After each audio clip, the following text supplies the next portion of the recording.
Ram presents the Canadian tradition.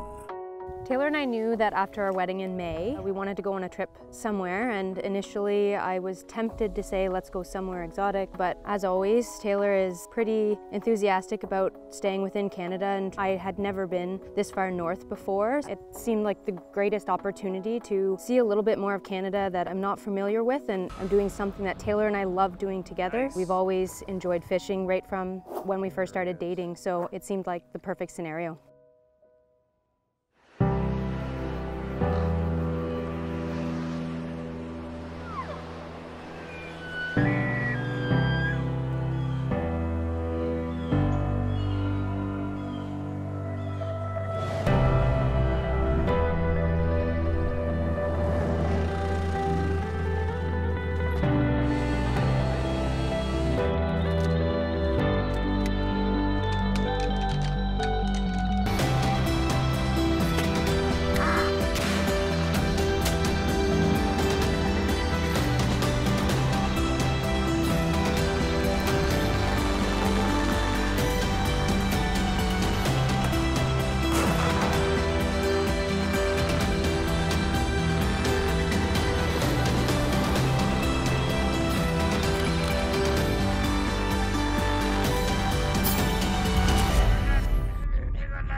Taylor had asked me to be a groomsman in his wedding, which was a lot of fun. We had a great night, and sometime during all the dancing and all those kind of memories forged there, Brittany asked if I'd be interested in going fishing with her and Taylor on what would become their honeymoon in the Northwest Territories. Sounded like a good time, we couldn't lose. I'd been guiding there for a few years, and this would have been a great opportunity to invite Taylor and Brittany to a destination that was kind of dear to me, somewhere that I've been for years and just have a fondness for. It's a great destination for big trophy lake trout.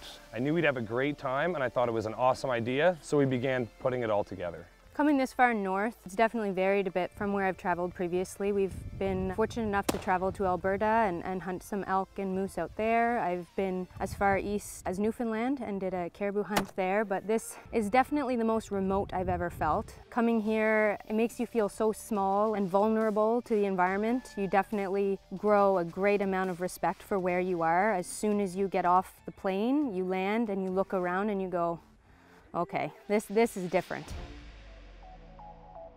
When coming here, any guest of ours can really expect a top-to-bottom, hassle-free experience, targeting some of the best lake trout fishing, really, that's out there, anywhere. You get yourself to Yellowknife as a destination city. Staff from the lodge meet you at the airport, and they shuttle you to either, the smaller airfields where the charter flights are going to be launched from, or a hotel overnight and your flight's in the morning.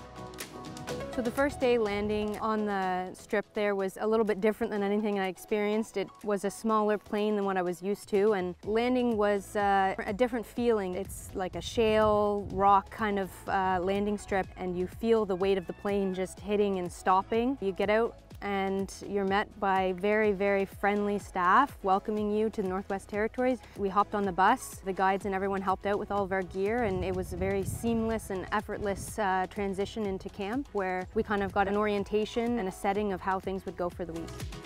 It's all very hassle-free. Your first day, you arrive bright and early, you rush to your cabins, you get yourself situated, you have a breakfast, you meet your guides at the boat, and within an hour, really, you're out fishing. One of the kind of real advantages that we have here at this destination is some of the best fishing literally is a minute away. It's all around the lodge. And certainly we travel up and down the lake to find those big, hungry lake trout.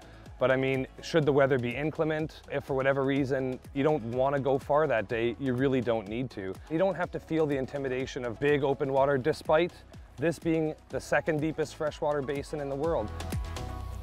Here's where you're going to focus on migratory movements of lake trout as they make their way through these long channels and stage in very strategic spots, and that's where they concentrate on this deep water structure, and jigging is really the best way to get at them. It makes for a great fight. Oh, nice. The light tackle is lots of fun, and everyone just falls in love with it. Takes a day or so, and then you're in it hard.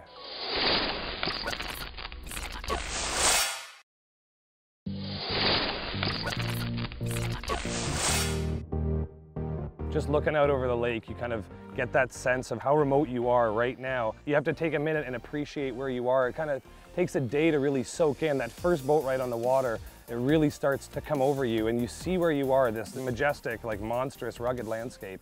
It really is quite an amazing experience.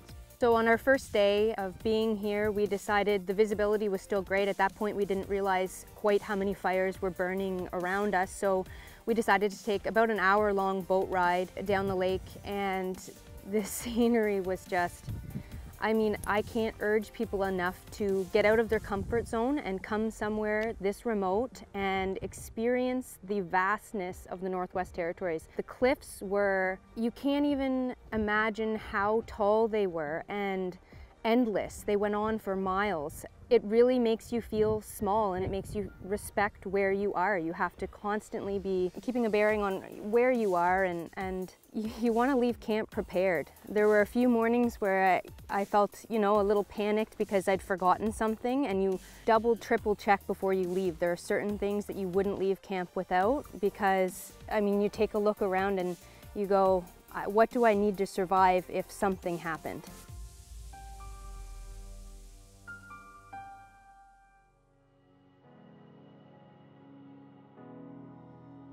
This is that hump I was talking about. Yeah. So get your rod.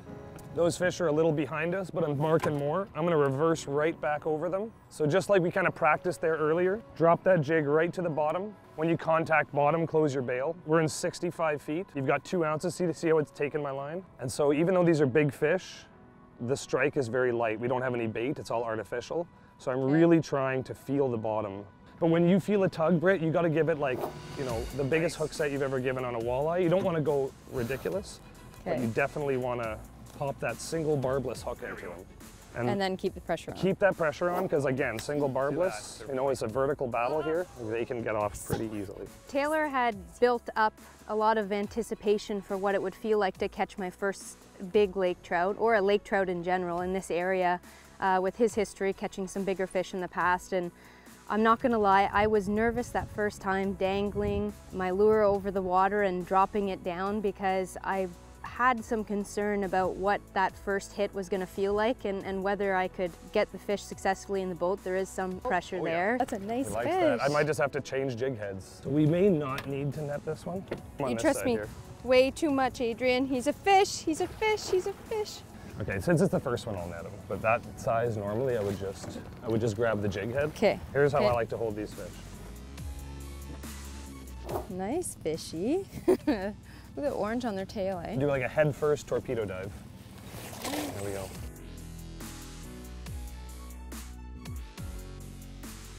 Oh, whoa. Yeah, that's a good one. Oh, Adrian. Got him. Oh, there we go.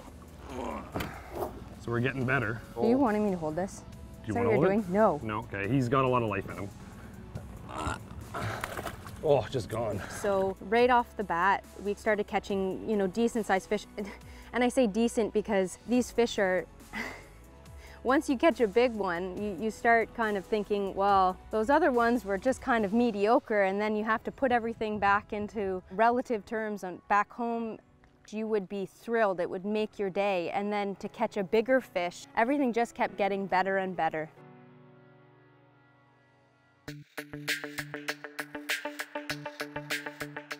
It seemed clear early in the morning, but within the first day, after some very good visibility of all the cliffs and the landscape, some of the smoke started settling in, and it made it real.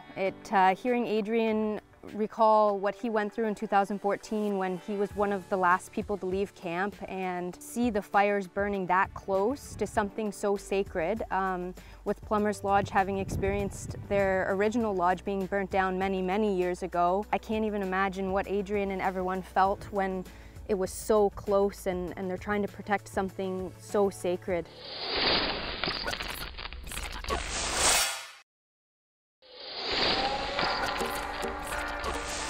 We can catch lake trout really any way you want to target them here in this lake. I mean, there's lots of them, they're really aggressive, they're easy to find. So really, there's just different methods we can choose. Typically, I'll start with trolling just because we can cover a lot of water, find some concentrations of fish, you know, get in there initially and get a few trout in the boat. Oh, there's another one. Shut up.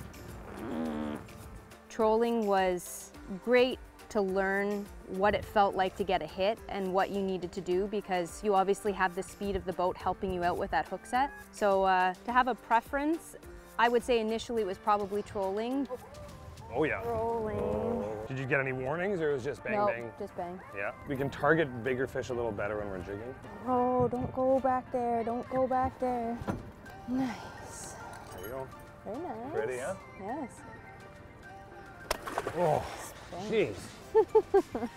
My love is jigging, and so I know that Britt had experienced jigging before. It was a tactic that she's, perfectly familiar with, but it's just going to be a little different. At home we're jigging 1/4 ounce jig heads for walleye or smallmouth bass, maybe even an ounce or an eighth of an ounce for crappie. So here we are just magnifying everything by 10 or more. Initially, I was hesitant on jigging because it was definitely a steep learning curve on how to hook set, and for me personally, finding that sweet spot on where to hold the rod so that you can get that good hook set off of a jig. It was a learning curve, and it definitely took a few very difficult misses to finally get the right placement of my hands. It's a good looking fish, eh? Yeah.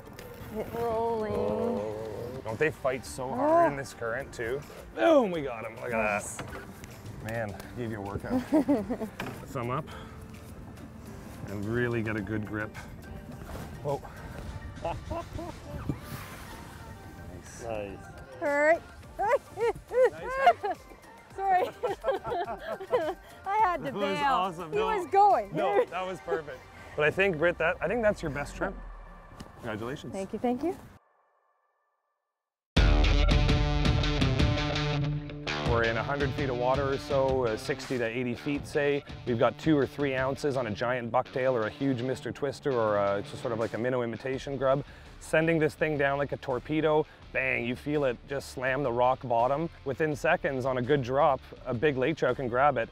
And what's really neat is big fish are mixed with little fish in some of these spots, and a 5 or 10 pounder, an average fish, say, feels no different than a 40+ pounder. The moment he grabs your jig, you just never know what you're setting into. The setup on everything that we were using is definitely different than what we would use back home. Even just the weight of the jigs that we were using, and I was amazed at how fast, as soon as you open your bail, and Adrian would say, okay, drop it down, get it down there, there's fish down there, how quickly it would just seamlessly drop, and you're kind of just measuring out to see, you want to at least, touch on bottom and very quickly start getting right off bottom and getting some action. And it works pretty well. Jigging, it's all you. The battle is below you. So getting Brittany jigging the way we do here and seeing her refine her technique, and before long making beautiful hook sets, watching that rod just start thumping with the fish doing its big head shakes down 40, 50 feet, watching her muscle every ounce of that trout to the surface. It's doing cartwheels and death runs and barrel rolls. I mean, they are doing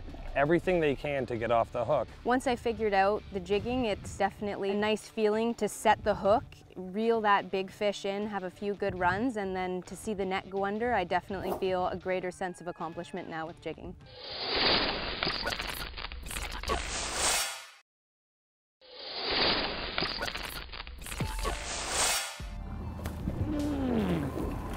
Smashed it. And he's off. No. He's like, if no motor, no fish.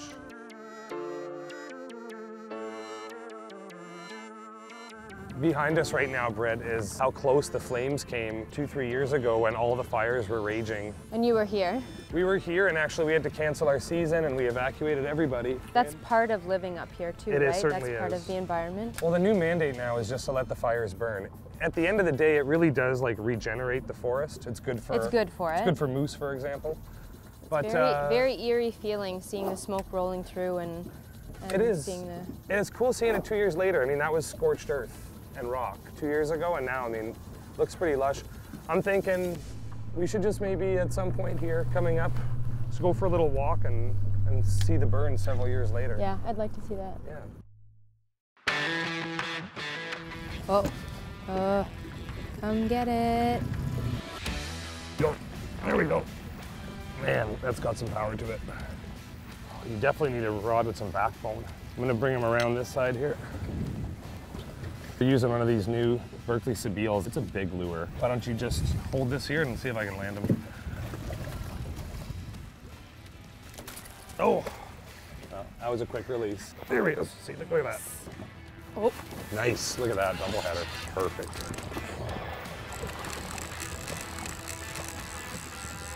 Whoa. Whoa. Nice one. Look at that. Yeah, that's a big one. He's like 30 and a half in the net. See this one? It was in a group of suspended fish. We drop reeled halfway up. I got that small one. He must have been following it. You stayed down, bang, doubled up. Whew. We need to get back in there. Yeah, it's enough talk. We know they're all right there. Man, look at the arcs. My goodness. Oh, one followed that up. Oh. Nice. They're all suspended at 40. Not nice. I didn't catch it. Nice. Beauty. One just, oh good. Excited? You're just like looking at me and smiling. You're like, yay. I just saw a glimpse. It's big. Yes. After catching these fish, I have to really talk myself into mentally preparing to go back home to just a smaller species of lake trout. It's a thrill that you just won't understand. I don't know how I'm going to live without it. I will be here next year.